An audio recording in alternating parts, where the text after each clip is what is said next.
မင်္ဂလာပါခင်ဗျာဒီနေ့ပြမှာတော့မိမိရဲ့ Facebook ကနာမည်ရှင်းတွေကိုပြန်လည်မျှဝေပါမယ်နာမည်ရှင်းမှုအတွက်မိမိအကောင့်မှာရှိတဲ့မြေကြောင်တို့ကြောင့်ကိုတစ်ချက်နေပေးပါဘယ်ဘက်မှာဖြစ်ဖြစ်ညာဘက်မှာဖြစ်ဖြစ်မြေကြောင်တို့ကြောင့်ကိုရွေးပေးပါပြီးရတဲ့အပေါ် setting ပေးပါဒီအောက်မှာရှိတဲ့ setting ဘာပဲစီကိုထပ်ပြီးတော့နှိပ်ပေးပါပြီးရတဲ့ setting ကိုထပ်ပြီးတော့ရွေးပေးပါ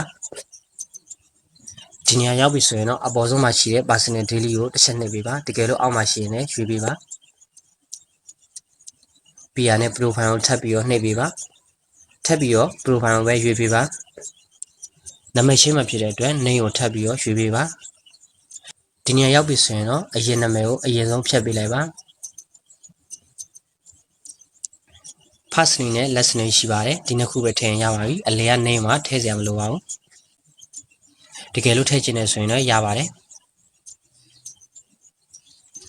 first name မှာတော့မိမိရဲ့နာမည်ကိုတစ်ဝက်ဝက်ရှေ့အပိုင်ကိုထည့်ပေးပါ last name မှာတော့မိမိနာမည်ကိုတစ်ဝက်ဝက်နောက်ကအပိုင်ကိုထည့်ပေးပါ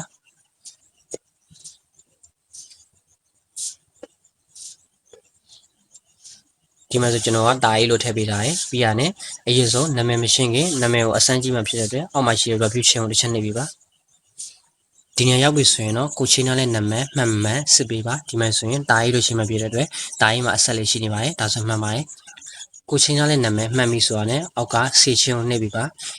နာမည်တစ်ခါချင်းထပ်ပြီးတော့ချိန်မှဆိုရင်ရက်ပေါင်း60စောင့်ရမှာဖြစ်တဲ့အတွက်တတိထားပြီးတော့လိုအပ်ပါတယ်ဒါဆိုရင်တော့ကိုချင်းနားနာမည်မှန်ပြီးတိကျပြီဆိုရင်တော့စေချင်းကိုနှိပ်လိုက်ပါပြီဒါဆိုရင်တော့အခုနစော်ကြီးဆိုတာလည်းမျိုးလာရေးဖြစ်ပြောင်းလဲသွားပြီဖြစ်ပါတယ်